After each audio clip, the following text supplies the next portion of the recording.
and he'll be around for Q&A at the end to present EVO, which I'm sure we've all read a lot about, seen a lot about. But to briefly introduce Eric, he's a PhD student at Stanford in the bioengineering department, advised by Steve Bacchus and Chris Ray and Brian He now.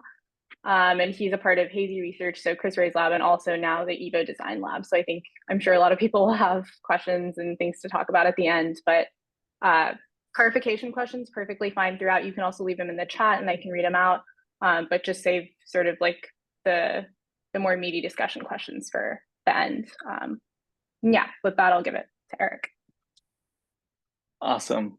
Hey, everyone. Thanks so much for showing up. Really excited today to talk about recent work of ours called EVO. And this project is all about treating DNA as a language.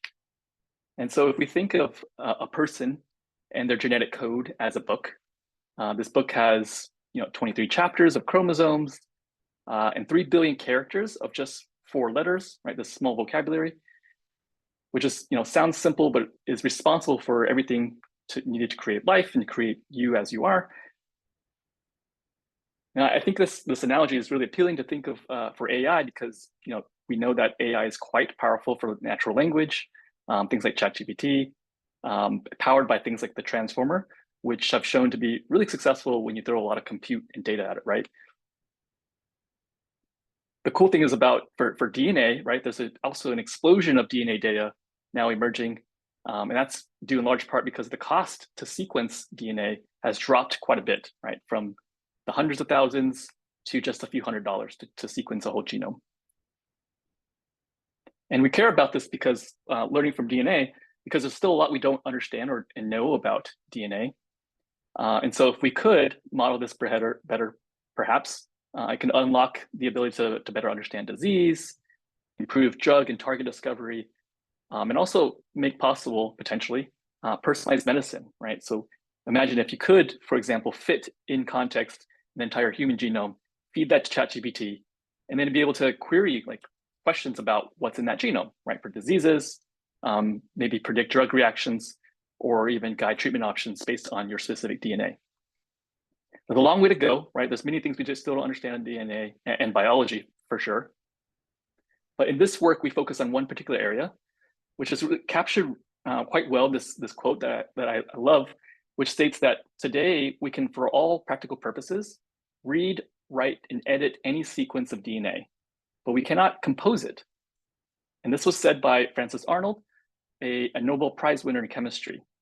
And what they were getting at was that there's still a big gap in being able to understand DNA to the point where we can design it, right? Designing DNA. And so a group of researchers at Hazy, myself included, teamed up with Brian He, who's joined here, who just recently joined Stanford as a new PI in chemical engineering and data science, and an investigator at ARC. We asked the question of, can we design an entire genome from scratch using AI? So this is sort of that pie in the sky research question that kind of motivated myself in particular, and perhaps naively, because we thought if we could do this, right, maybe we can potentially create organisms that could target cancer cells, make better biofuels, discover antibiotics. These are some of the pipe dreams. Now, to be clear, we didn't get to do those things, but I'll outline what we did get to do today, what we get to do with this project, and dive into some of the challenges of learning from DNA effectively, the innovation behind a new architecture that we call Hyena, and the results and new capabilities that we're really excited about that EVO helped enable and still have work to do to improve upon. Okay, so I want to first describe or talk about DNA and why modeling it could be particularly challenging. And one of the things that I guess is focused on in terms of AI and biology is usually modeling at the molecular level, a single molecule. So we're pretty good at modeling proteins, complexes, groups of molecules even, RNA molecules, predicting their structure or their functions, right?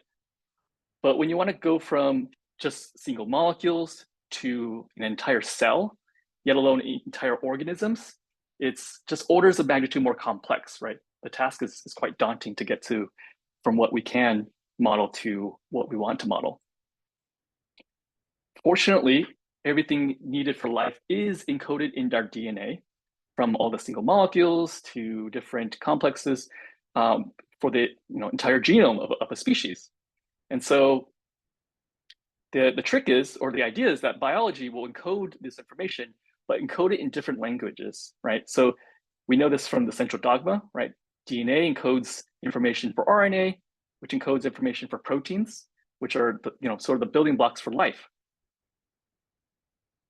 The challenges, right, that most people have so far in modeling these types of modalities or sequences is that there's the understanding or belief that we need to have domain-specific models or specialized models for each of these modalities.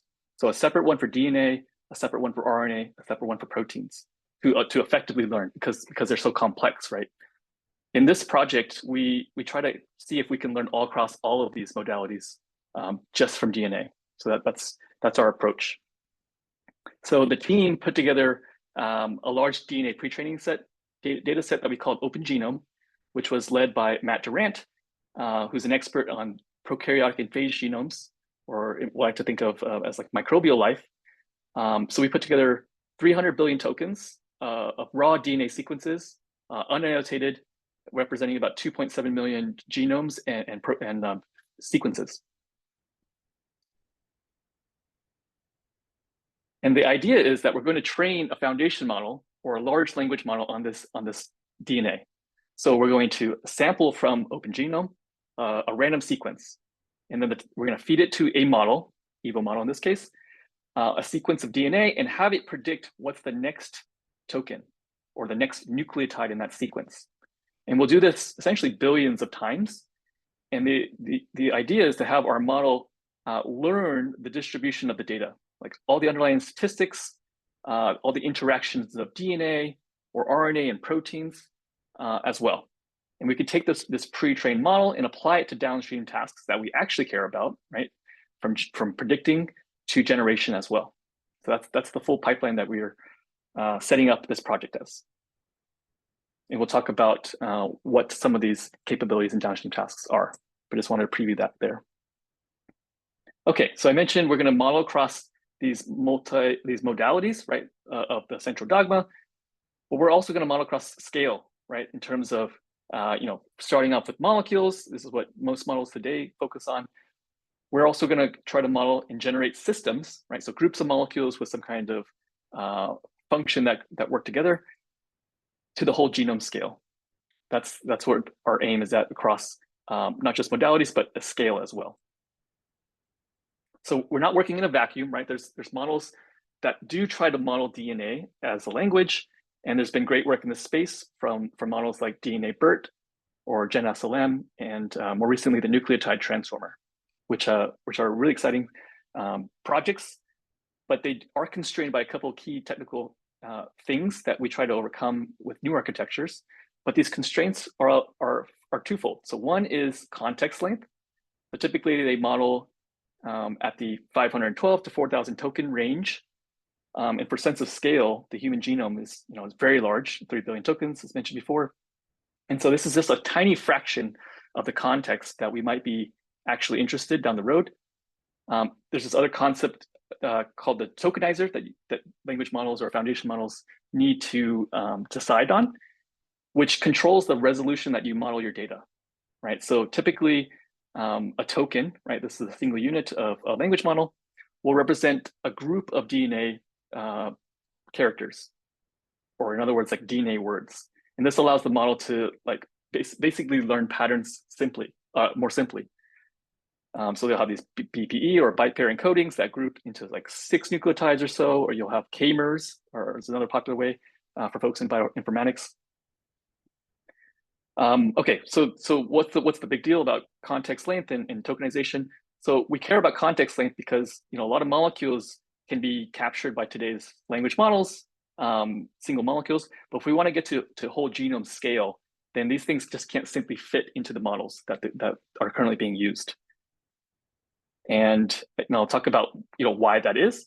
So most models in language or even in DNA or proteins use the transformer, which is powered by the attention algorithm. So I'll talk about some qualitative properties of attention.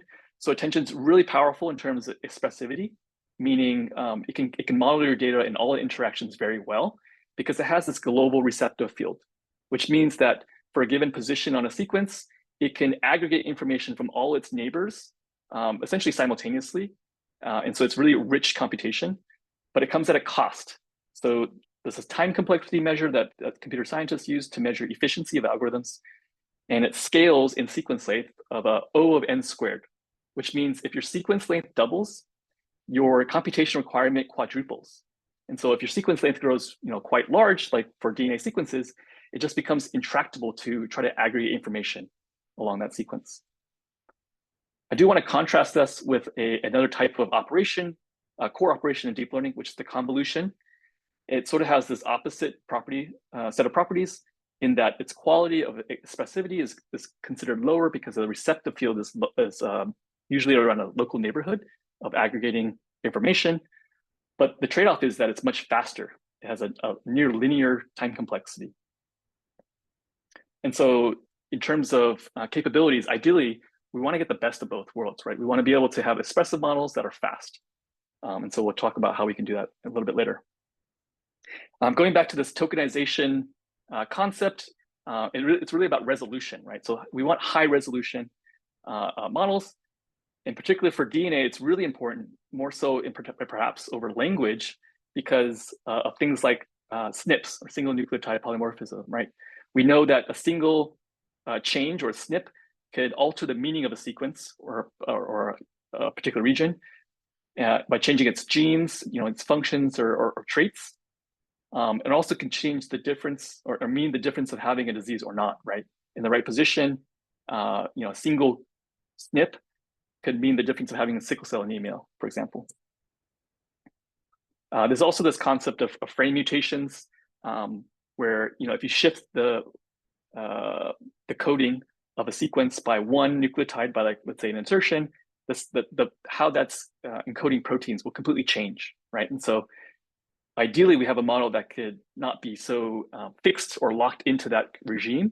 But instead, we want to model at this high resolution level where one nucleotide equals one token, right? That's the ideal case for all these reasons. That's great, but the problem is if you try to do that, there is no large-scale language model trained at this resolution. They just simply don't exist. They're unstable to train. They're hard to train. They're hard to converge, and so they've never been competitive with lower res models or lower res tokenization schemes. And so last year, this is when we started working on new architectures for DNA that focused on these two problems: to extend the context and to increase the resolution to single nucleotide level. This paper we put out was called Hyena DNA, based on a Hyena architecture that I'll describe. We put it out last year. It got some interest from folks. There's this fun quote I saw from an AI minister of the UAE, which I thought I'd share for kicks. It said that from ChatGPT to Midjourney to Hyena DNA, it is now undeniable that AI is no longer a hypothetical technology, but one that warrants far more government time and resources across the globe. I thought this was flattering. Thanks for saying that. But to put us in the category of ChatGPT and as capable as that is a stretch. That being said, it made gone to our head a little bit. We wore T-shirts and we got really into the marketing, which was fun. To balance things out, to bring us back down to earth, we also got opinions from domain experts who we also really cared about, because they're the end users. We want to make sure that we're making capable models. There's this quote from a person that said, "For now, there is no serious evidence that DNA language models provide any gains in any useful downstream application. It's early days, so folks should still work on these, but there is zero evidence that this is the future of genomic sequence modeling." So I took this very seriously, and we went back to the drawing board, and Evo is sort of that result. But just for some context in the environment or headspace, I thought I'd share that for kicks. We have a quick clarification question, Eric, in the chat. Someone asks, why would a tokenizer with k-mers reduce the resolution if we define 4 to the k words? I think all of the information is still contained. Yeah, that's a good question. So maybe the information is contained, but the model's ability to extract the differences at the single nucleotide or that high resolution level could be more challenging to pull out. So it's theoretically there if you had enough data, for example, but I think our hypothesis is that it's a bias that you're enforcing the model to have that actually works against of what you're trying to teach it. And so this has kind of showed up in a few different areas, and some people notice this patterns in coding as well, like programming coding languages, where the models seem to struggle with like single character mistakes as it generates code, for example, or in math as well. And so I think this is especially true in DNA as well. But it's still potentially an open question of like, what is the right tokenizer to use? It's just that what we observed in empirical results, at least for us, that we got better results using single nucleotide tokenizers. But that's a good question. All right, I'll talk now about the Hyena architecture itself to give folks a sense of some of the benefits and trade-offs perhaps of these models. So the starting point to the Hyena operator, the Hyena model, is actually a transformer block, right? We use this as our starting point. We'll swap out the attention layer, keep everything else, like the MLP, which is a multi-layer perceptron. We'll swap out the attention layer for what we call a Hyena operator. Inside the Hyena operator, from a high level, it's made up of two key operations, known as what we call the long convolution and the element-wise gate. Now, these are two operations that we essentially are trying to mimic what attention is doing, but do so with more efficient algorithm or operations. So long convolution is going to capture that global context, and this element-wise gate is going to describe or capture this data dependency, which I don't dive into too much detail here, but we talk more about it in the Hyena paper if you're interested in that. Okay, so zooming into the Hyena operator itself, we're going to talk about how data actually passes through this layer. So the first thing you do, you project the input into three projections using a dense and conv layer, short conv layer. And this is similar to attention. You have a query key and value where you pass it through to get projections in attention, but we use them differently here. You take two of those projections and you just literally multiply them together to get an element-wise gate. They're the same shape tensors, so you can just literally multiply element by element. And then we'll pass it through a long convolution. So for those familiar with convolutions, right, you have this kernel that slides across your input. This is done in 1D for along a sequence. The difference here from your standard convolution is that the kernel that you stride across is global. So it's the same length as your input. So if you have a very long sequence, your kernel is also very long. You take that output and pass it through one more gate, and voila, you have a Hyena operator. There's some more complexities about the long convolution that we describe more in the paper, but I'll just preview here for folks interested. It's an implicitly defined convolution, meaning the kernel has a separate function that parameterizes it, and we use the FFT convolution, or a fast Fourier transform, which basically the key takeaway is when we do a convolution through the Fourier or frequency domain, we can reduce the time complexity to make it more efficient from n squared to n log n, which is a near linear operation. So it's much faster. Okay, so more recently, more interestingly, we moved from a Hyena architecture for the DNA model the last year, and this year, or this project, we're using the striped Hyena architecture. So this is a Hyena architecture, but we mix in a few layers of attention. So it's a hybrid model. In this case, it's a 7 billion parameter model, about 1,000 times bigger than the Hyena DNA model we did last year, made up of 29 Hyena layers and 3 attention layers. We train it in 2 stages, where the first stage is trained in a lower context length of 8,000 tokens. In the second stage, we train it 131,000 tokens. So this final architecture design was chosen after doing a pretty extensive scaling analysis on DNA. And so I'll describe what scaling analysis means. So far, scaling laws, right? This is a type of analysis done mostly in natural language. where the idea is that you're going to analyze the behavior and performance of a model as you scale it, as you increase the model size, compute, and amount of data. And the hope is that if you can model its performance predictably at a small scale, then you can project what kind of performance you should get when you go very large, right? Because these things can be expensive. And so you want some kind of measurable reliability in trying to train these models, right? What's interesting about this work is that it's the first scaling law analysis done on DNA. So it's the first one done outside of language, and broadly speaking. And we do it across a number of architectures. So not just transformers, but also other prevailing exciting architectures like Mamba and Hyena and the hybrid striped Hyena model as well. The key takeaway here is that as you scale across all models, you can predictably get better performance, but there notably is a pretty big gap in terms of transformers and Hyena, where Hyena is actually quite strong at modeling DNA,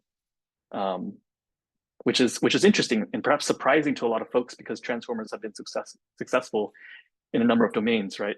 And so to really sort of pick at this and try to understand, why might this be the case, or like, are we really sure that that's the case?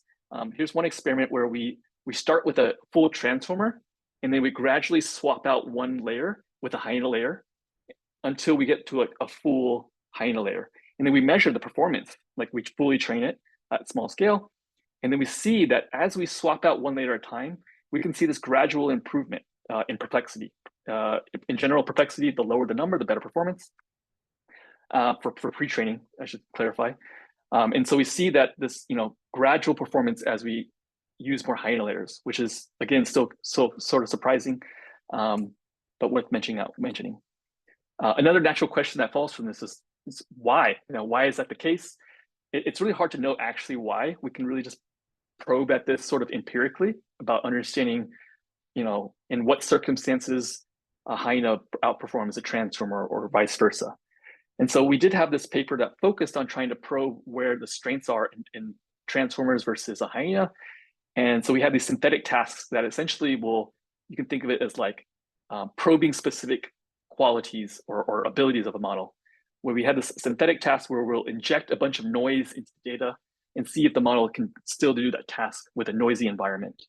Or we'll have this task where we compress the sequence into like a single token and see if the model can decompress and reconstruct the token. And what's interesting here is that Hyena was particularly good at these two tasks, like filtering out noise and compressing, which we think is particularly important for DNA modeling, especially at this single nucleotide level. You need to be able to filter out all the noisy information in DNA. You need to be able to compress tokens to like meaningful units, right? Like regions of sequences that are working together to do something, right? We need to have the model do that on its own, essentially. And so it appears that Hyena is quite strong at those two things. Okay. Eric, there's a quick question in the chat. If you can briefly comment on performance compared to Mamba. Yeah, sure. Yeah, that's a good question. So Mamba's this really exciting architecture that is from Albert Gu, who's certainly brilliant, and he came out of our lab at Hazy Research as well. And so I think Mamba is really exciting because it's an alternative architecture just like Hyena. It's shown to be quite strong on language. I think there's quite still a lot of open questions about the trade-offs of the two. But I think the main takeaway that I'll mention about Mamba for DNA is that it's still quite strong. Like it certainly outperformed transformers on DNA as well. And so I think it's a viable architecture to apply to DNA sequences. It's just that in our experiments and extensive set of scaling laws, there was a gap still with Hyena. And so at least for striped Hyena and Hyena on DNA, it looked like there's a gain for these gated convolution style architectures over something like Mamba.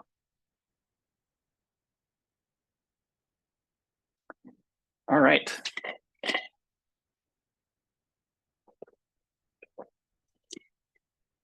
Okay, so we have this plan about what we're trying to model, the data set we've curated, and we got this architecture that seems to scale well. now I'll describe sort of the phases of the project through emojis. The first phase is what I call the pre-train and prey stage. And I call it that because even though we had, these preliminary pre-trainings kind of runs set up, there's still a lot of questions, open questions about if this was going to actually learn anything meaningful. Even toward, deep into the project, we were still quite unsure if this was actually going to work. And so questions like, is DNA too noisy of a distribution of data to learn, right? The complexity we're seeing in our pre-training is actually quite high. Can it generate long sequences at this high resolution level? That seems like quite a lot to ask, right? Especially because there's no large language model at this byte level or single nucleotide level for natural language, right? Is there a reason for that? Is it going to be the same for DNA? We started pre-training anyways. We see the loss go down. Great. We still are not sure if it's actually useful yet. Seeing loss go down is one thing. We did compare at this large scale, at the 7 billion parameter with transformers again. And again, we saw a pretty big gap actually here as well in terms of the loss. All those higher value ones are the transformer ones. We get to the stage where we start to probe now after our initial pre-training, start to see some what I call a glimmer of hope that the model does appear to be learning something. The first set of tasks was run by Brian, where we do a deep mutational scan. And these are data sets from Protein Gym, a popular benchmark for evaluating protein language models. And the idea here is that we're going to randomly mutate a codon in a sequence, pass it through the model, and get a likelihood score, right? Like a probability of seeing that sequence, basically. And see if that score that the model produces is correlated with some kind of fitness measure of that protein sequence, right? This data sets, it has actual fitness values, so we can correlate them.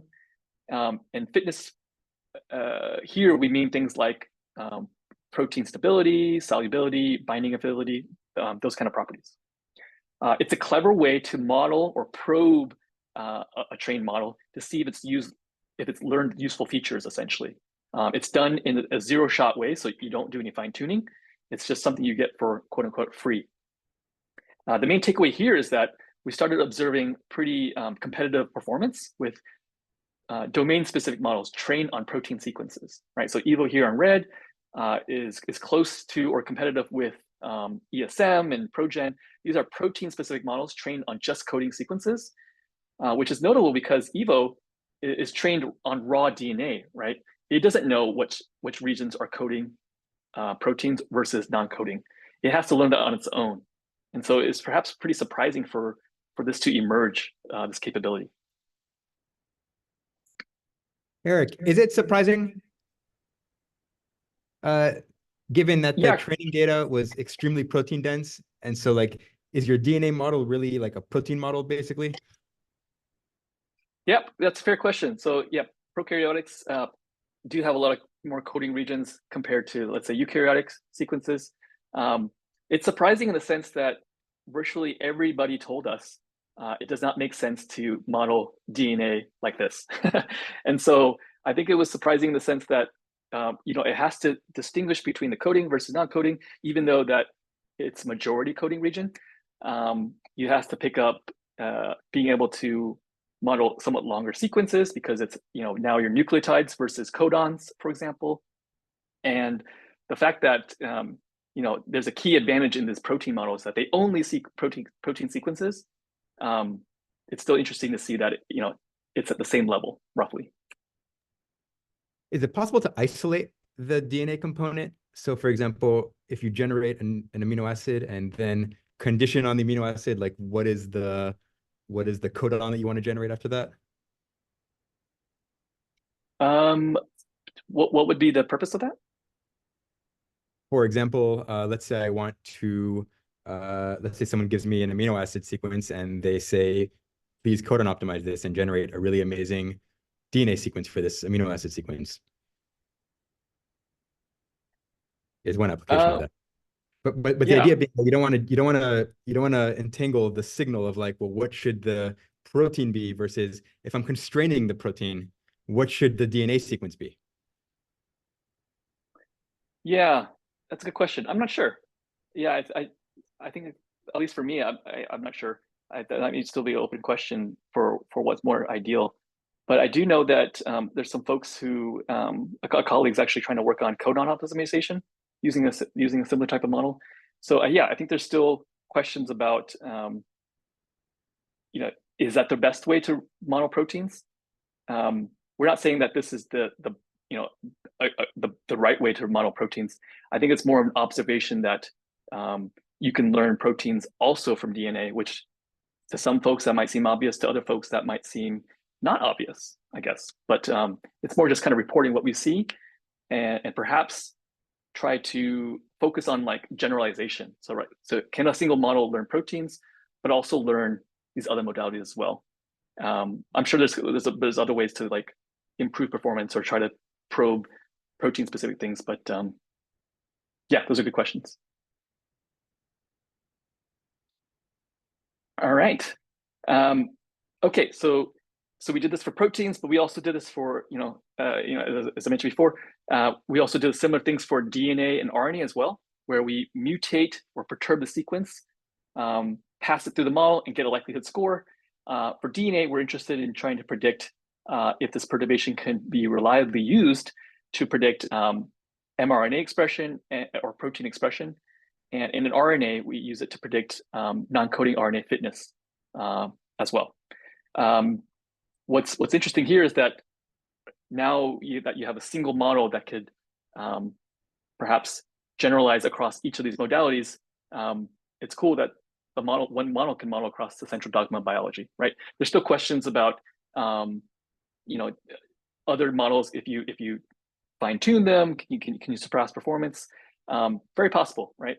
But I think at least for DNA and RNA here, it shows to be quite competitive with domain-specific models, and then for proteins, it's quite competitive as well. Sorry, but as far as I know, for example,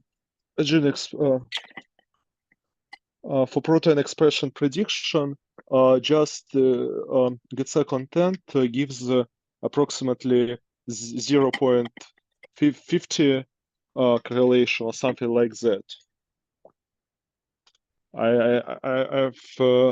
I've heard this from Anshul, and it was his post you mentioned.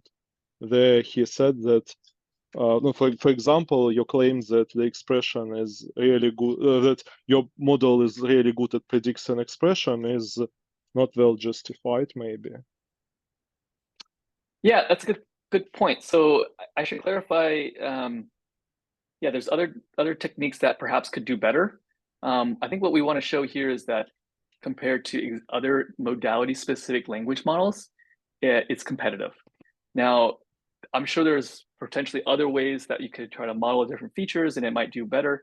Yeah, I think you mentioned GC content.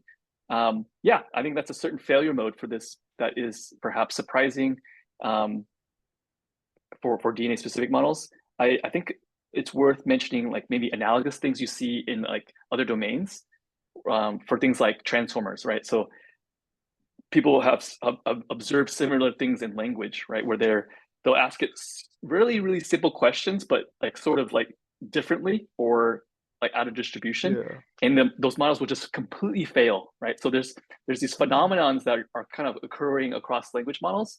And so by no means are they perfect or there's no room for improvement. There's absolutely tons of room for improvement. And so, yeah, those are good things to highlight and point out for sure.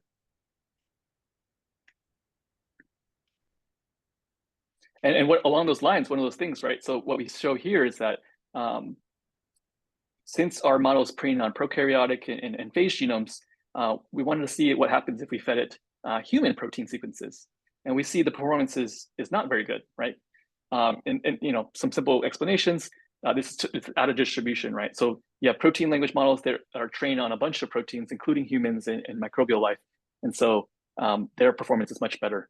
That being said, we think if we can reduce the complexity by training on eukaryotic sequences, this will likely improve, right? So it's in this case, like an out of distribution type of failure mode. Okay, so now I'll talk about, moving from this stage of, oh, it looks like it's learning things, to parts where we started getting really excited about its capabilities, or at least the promise of some of the capabilities that start to emerge, which center around generation and longer range abilities. So the first thing is we'll start describing the design capabilities of EVO at the multimolecular level. So beyond single molecules, I'll show here. Actually, does it show up, this demo? Is that showing up, we can folks? see it. Okay, so we put a demo up of the model in terms of an API, and someone made this really cool wrapper to essentially allow you to generate and control the generation by mixing what kind of prompts you want to feed and the different types of properties for inference. But it will pass it through AlphaFold and then allow you to quickly generate a structure, which I thought was pretty fun to have that iteration time closed. Now, specifically, the things that we focused on generating this paper, one of them was a CRISPR-Cas system. This is work led by Brian King. And what we're trying to do here is try to create novel CRISPR-Cas systems. That's the goal. You might ask, what is a CRISPR-Cas system? It's a defense mechanism from viruses that bacteria have. And the idea is that these systems will allow them to keep a copy of virus DNA, such that when they encounter that virus again, they will recognize it and essentially chop up that DNA and render it harmless. So for us, as humans, right, we've hijacked CRISPR-Cas systems for gene editing tools, right? So you'll have a mix of RNA and protein coding sequences to create such a system. And the idea is that we're interested in novel CRISPR systems because it can give us new capabilities or accuracies or different modalities in which to provide gene editing tools. And so this is done or shown in work from last year for folks at MIT and Broad, where they tried to discover new CRISPR systems from nature.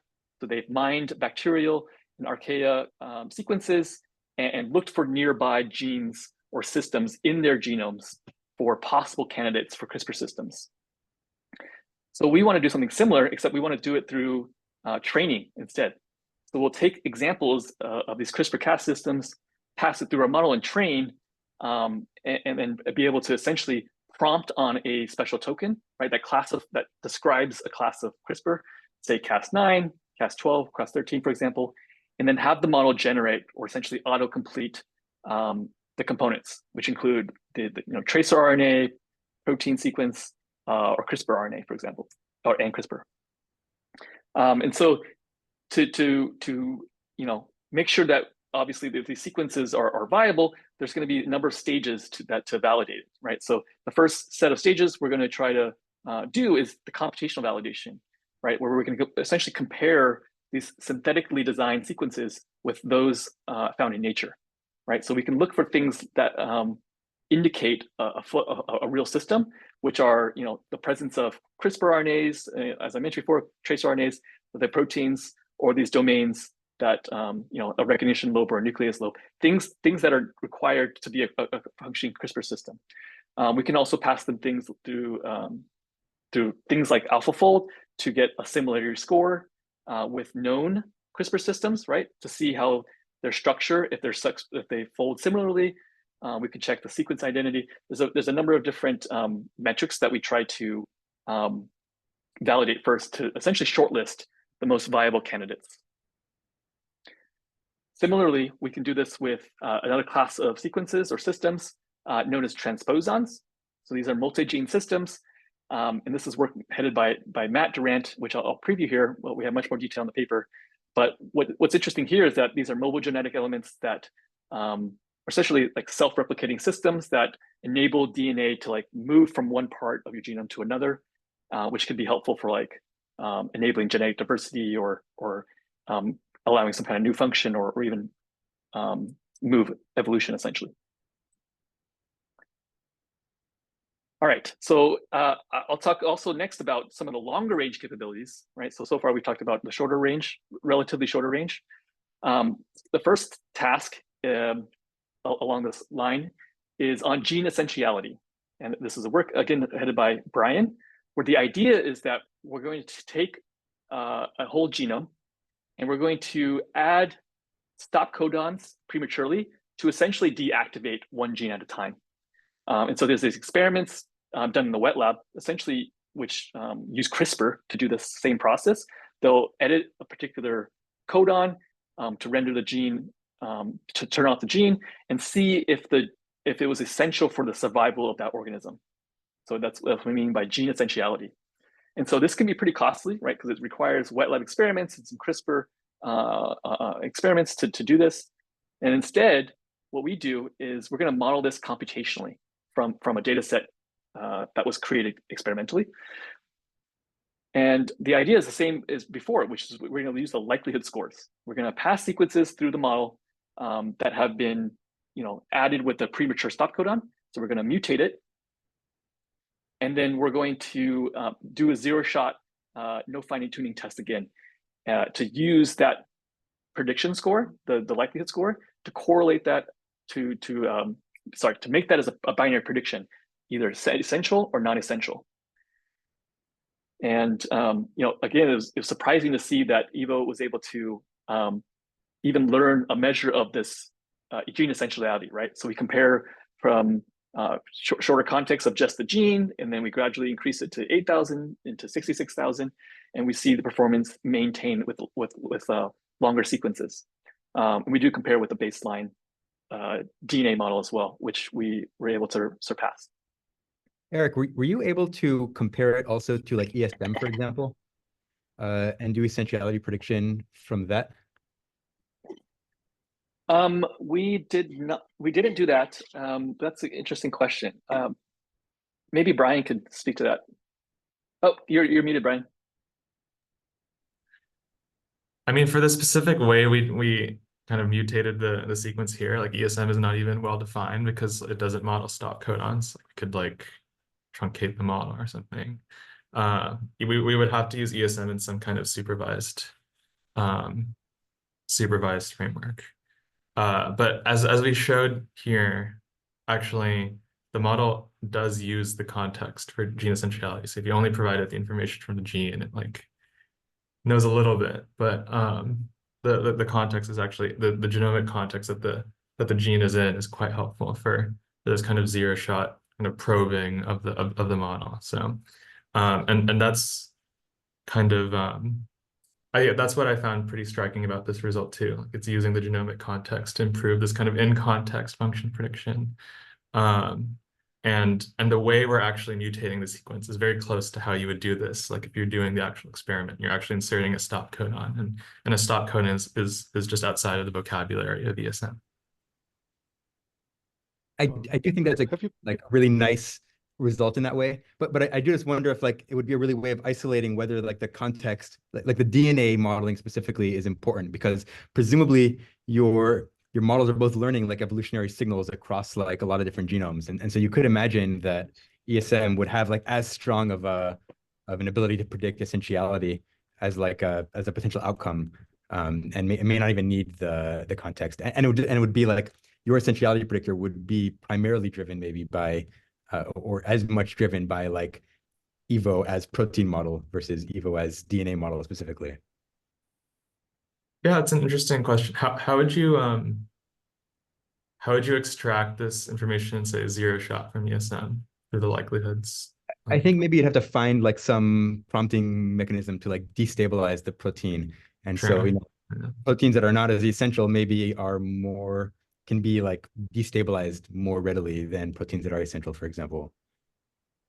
Yeah, it's an interesting thought. Yeah, good baseline. So have you compared your model with just gene occurrence score? What I mean is that usually that you trained your model on many genomes across from many bacteria, and so we know that there is a simple rule that more frequently occurring genes across different organisms, they tend to be more essential. And so maybe your model just predict higher probability for more frequently seen genes, and those then you mutated by inserting stop codon, you just have a larger drop in probability. Yeah, I think we actually do like have a additional conservation baseline that we will include in future work, and this performs better. But if you think about it, I do think that's what the model is one of the aspects the model is learning. But even the fact that the model is learning this kind of within its parameters is itself striking. It's like if you think about what a model needs to do in order to kind of do this kind of analysis, it needs to know at least where the gene boundaries are. It needs to know what a start and stop codon are. It needs to be able to kind of look up in a very in a soft kind of not literal way, like what this gene is across the training data set, and take into account these things about conservation and such. So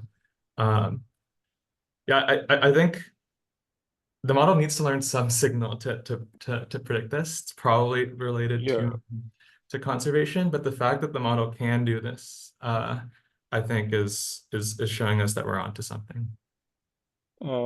Yeah, thank you for your answer, but is it really so surprising that we know that ChatGPT or even GPT-2, they were able to learn a huge amount of text. They are able to reproduce it exactly. So it is not so hard for model to memorize genes it's seen. Yeah. At least fair. Yeah, I think that's a fair assessment. Maybe we should preface surprising to us, maybe not surprising to everyone.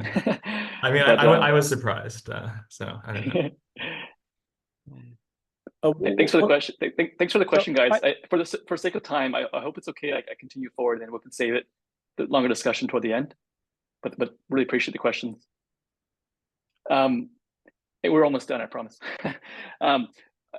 Last thing we wanted to describe is to really push the model. We wanted to see what would happen if we try to generate whole genome. Right, that's one of the earlier questions, pie in the sky kind of questions.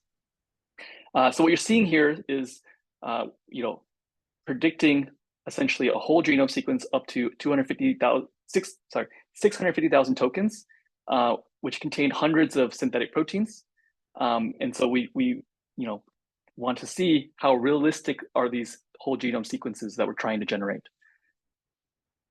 And so we use some tools. One of them is CheckM, which essentially allows us to check or assess the quality of some of the sequences. Normally, these tools are used for checking metagenomic sequences, those in nature of bacterial life, but they can check for qualities around coding density or our coding organization, right? How are the genes grouped along the sequence? What's the coding density, like coding versus non-coding? And they do have some similarities with actual genomes, but what's worth mentioning for sure is that we are quite far from having an actual whole genome, right? This is by no means a actually viable sequence, at least what it appears to be look like. It has some similarities in terms of how the proteins fold to natural ones, but some of these confidence scores, for example, are lower, but they're missing key marker genes or rRNA, for example, things that are required to actually have a whole bacterial genome, a whole genome. And so it's worth mentioning that this is sort of what we describe as a blurry image of what a whole genome sequence looks like, and it looks like the model is kind of luring this high-level coarser grain view of what a genome sequence is. And so that kind of begs the question of like, all right, so given what we've shown, what's next, right? Where do we go from here? Thinking of looking at some feedback, because I love pulling quotes from folks online.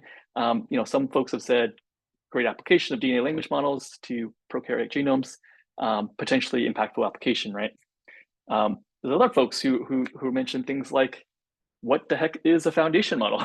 What does that term mean? And does that mean that if I type in the phrase design a dragon with blue tail, it's going to output a genome with such a characteristic. So there's a lot of questions about what these things are useful for, and I think they're all worth asking. We definitely want to talk about it. For us, in the near term, we're going to focus on improving the generation quality and controllability of our generation for these models.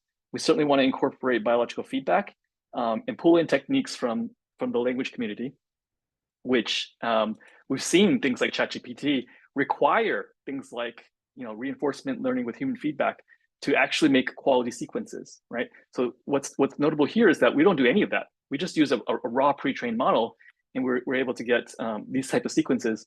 But we absolutely do believe that we can improve the quality with these type of techniques.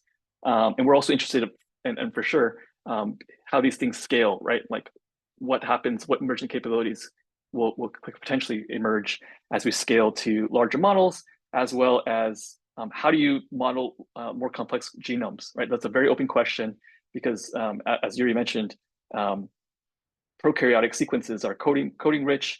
And so it's going to be potentially much more complex to do something similar for eukaryotic sequences. But whatever we do, I think being at the intersection of both AI and biology is going to be really important. Some things I've heard from folks on, for example, the AI side, they'll mention things like, all you need is scale, right? Just get a bigger model, get more DNA, and things will happen. And on the flip side here, folks from the bio who think all you need to do is find the right problem. Like the models don't matter. You take existing transformer, and then you'll be fine. I strongly believe to drive this new capabilities and have innovation, it really needs to be at the intersection of both of these areas. To really drive this home, let's take an example of how OpenAI did this with text and images, right? They really were able to figure out how to do so, in a somewhat simple task formulation, but merge text and images to give us things like DALL-E or Sora. Where in bio, I sort of think there's an even bigger opportunity, right? I think of DNA as sort of the initial conditions, perhaps, of an organism, but you can have things that try to measure new information about the state of that organism, right? At the cellular level, at assays, or the environment. And so I think there's a huge opportunity to merge modalities in potentially even more impactful ways, right? You're not trying to create better chatbots. You're trying to push what we know about science, potentially improve human health.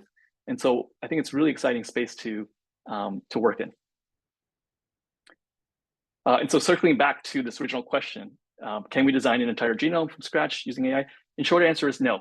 But I think what's really cool about this work is that seeing what happens when you go after these big, crazy ideas, what emerges and what you can learn along the way, and what kind of directions might be perhaps opened up. And so I encourage folks to go after those big ideas, which tend to be the riskier ones. And so if you are going after these big ideas, I'd like to hear from you. We'd like to hear from you.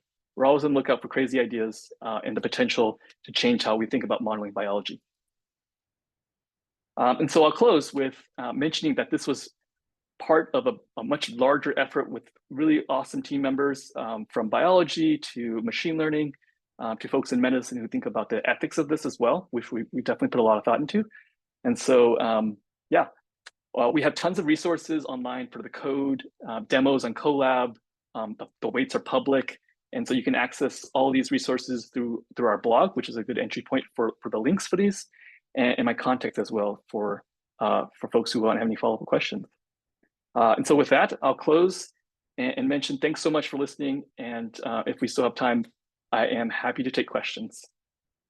So one quick question.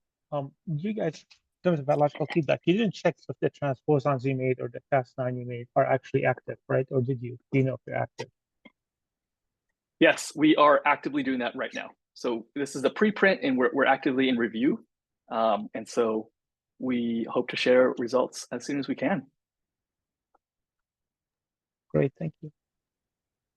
One Absolutely. application I think would be amazing is a few years ago, Rotem Sarek published this paper on discovering new anti-phage defense systems.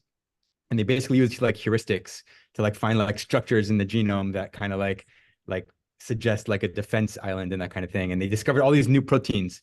And I feel like using a model like Evo would just like supercharge that and be really amazing at like discovering new just totally new defense functionalities that could be co-opted for new biotechnology. Would love to see that. Yeah, that sounds awesome. I'm very interested in that. Thank you. Yeah, Jacob, go ahead. Hi, thanks. Thanks for the talk. It's awesome. I was wondering, you showed in your scaling study that striped hyena and hyena, they perform pretty similarly. I was just wondering what ended up to tip the scale towards using striped hyena over just plain hyena.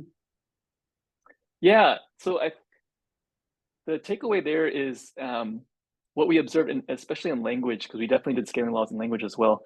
At the smaller scale, it looks like hyena, like a pure hyena, could perhaps do better. But as you get really large, the trajectory of a striped hyena, in particular, seems to be better, essentially. And so, when we scaled to 7 billion, we also have differences with regular hyena as well. And so, it made sense just to use a striped hyena. There's also things like context extension that we don't describe too much of those nuances, but the idea there is that it potentially could work better, this context extension idea, with a striped versus the regular hyena. Okay, but it's not like explicitly visible in the scaling study plots, right?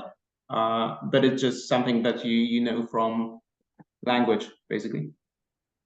Yeah, we didn't showcase as much, but I think in the current study for the DNA scaling, you can already see the slope being stronger for the hyena, the striped hyena.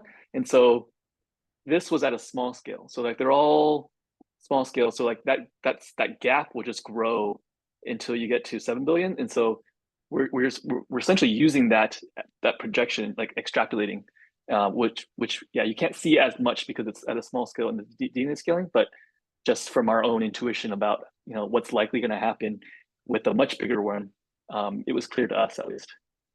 Thanks. Good question. Is it okay to ask a small technical question? Yeah, go ahead. I was just wondering, we're trying to train larger hyena models, and what we sometimes had, and I guess you maybe also alluded to that problem with Mamba in the preprint, it seemed to be unstable, and we would be getting nans pretty early in training for larger models, even though they would have no problems fitting for the same data set when they were smaller. Do you have any ideas or tips of what could be causing that? Because apparently you can scale it up to large numbers of parameters. I was just wondering what could be the thing that we're doing wrong. And we are using your code. Yeah, so I'm guessing you're referring to the Hyena DNA specifically code. Is that right? Yeah, so there are some key differences from the striped Hyena code actually that we've incorporated since then to help stabilize and really focus on scaling large versions, because the Hyena DNA, as cool as I thought it was, those models were very, very small. So 7 million parameters was the biggest one. And so, yeah, it does take some learning to figure out how to scale these effectively, that hopefully through time we'll be able to share some of those lessons. But we try to describe those as best we could in the paper. But yeah, I do realize that there's probably more nuanced things to do, which is a learning process for everyone, I think, for us too as well, as we even want to go bigger, right? So yeah, I think it's going to be some trial and error that will definitely be involved in trying to try to learn along the way. Yeah. Thanks so much. You mentioned this one thing that you incorporated that you were willing to show. Could you repeat that? I didn't quite catch that. Yeah, so maybe for sake of, I'll go to the next question, but refer to the paper that for the details. But thank you for the questions. Thank you so much. All right. I don't see any more questions so feel for the next person to jump in if they like, or if anybody yeah, knows. There's a couple of questions in the chat, Eric, but I think maybe we can prioritize people that would rather just unmute and go for it if you have a couple extra minutes to answer. Otherwise, you can maybe just pick through the chat and see what you would like to answer. Yeah, I'd say go for it. Whoever's first come, first serve. Sorry about that. Okay. Yeah, if anyone wants to read their question out of the chat as well, I think that would be really helpful. Sure, I'll do it. I was the one who asked the scale question, striped hyena versus mamba thing. But basically, does being able to train and improve perplexity over a longer time frame help us improve expressivity? Like, can we capture biological nuances that we otherwise wouldn't capture in the earlier stages of training the model towards the lower ends in training that are permitted by the increase or the better performing architecture, let's say? Yeah, so maybe I can. It's a good question. It's hard to know for sure, but what we observed in general is that better pre-training measured in perplexity generally leads to better downstream performance for the things you actually care about. So those downstream tasks. It's maybe not a linear relationship, but it seems to be in general like what we observe is the model just does better in pre-training, therefore in downstream tasks it also will improve. Is what the signs point to, I should say. That's pretty cool. Is there anything that was, well, I guess it's hard to evaluate, right? But is there anything that was learned towards the, let's say, longer or towards the end of training the models that wasn't captured in earlier phases explicitly? Anything of the sort that you guys found? Or is there one particular downstream task that really gains on the longer training time? You know, we actually didn't really focus on that kind of difference. So I think we are now trying to do some of that analysis to see like later checkpoints versus earlier checkpoints, what some of the differences. I think like on some of the zero shots, actually Brian mentioned this before, one of the tasks that it was doing very poorly on for protein fitness prediction, in particular the ones that like was an outlier, was doing very bad at. When we trained it for even longer and just used those checkpoints instead, you know, the performance had a huge bump. So I think that particular example was less represented sample. So like it was doing poorly because it was not a huge part of the training set, but if we trained longer and longer on it, then I suppose the model was seeing it enough so that it started to learn it better. Is one instance. Good question. Very insightful, very cool. Thank you very much. For sure. Hi. Hi. Yeah, so can I ask a question right now or? Yeah, go ahead. Yeah, so I have a question. So it's just my curiosity. Do you think your Hyena architecture will be useful for diffusion model as well? Good question. So potentially, I mean, as a totally unbiased party in this question, I think Hyena would be great in many settings. But in general, I think diffusion models, there's a little bit of like a TBD on how well they work for language model settings. Like they work really well in continuous data representations. So like images and videos, they seem to work very well there, obviously. But for languages, it's a little bit unclear if it'll work well or as well or better, and especially as you scale them. Like that's a very open question. There's no large scale discrete diffusion model for language. So I'm talking about so image diffusion model actually. Oh, okay. Maybe I haven't tried it before, but I tried Hyena for images and it seemed to work well. But yeah, that's an even more open question. It's no one's tried that yet. Awesome. Thank you. Sure. So can I ask one more question? Sure. Thank you. So then you say that your model is able to generate new proteins. You use AlphaFold 2 predictions as they're simulated to known structures as an evidence for that.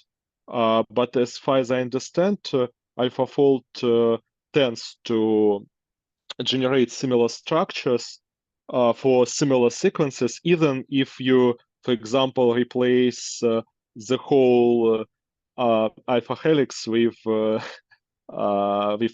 set of prolines.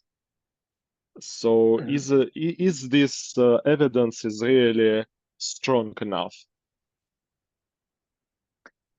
I mean, ultimately, we want to validate the wet lab, right? That's the gold standard. So what we present are things that computationally that we could show as promising signs, but by no means are we saying that these are valid sequences in the real world. So we want to make that clear.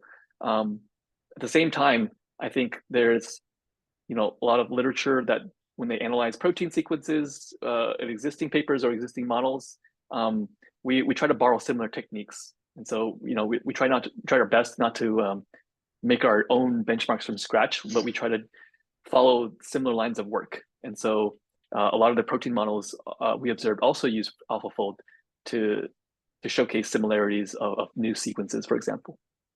But good question, and very, very fair question, I'd say. Thanks. Yeah. Cool. Okay, so I think maybe out of in the interest of time, I think we want to thank Eric and Brian both for being here and giving this presentation. Clearly, there's a lot of interest in the work. So if people have follow-up questions, I think reaching out to Eric would be a great way to explore those. And yeah, the recording will be posted soon, so keep an eye out for that if you want to go through the slides as well. Awesome. Thanks so much, guys. I love the interest and questions and feedback. Such really good engagement. That was really fun. All right. Thanks, everyone, and see you all in 2 weeks.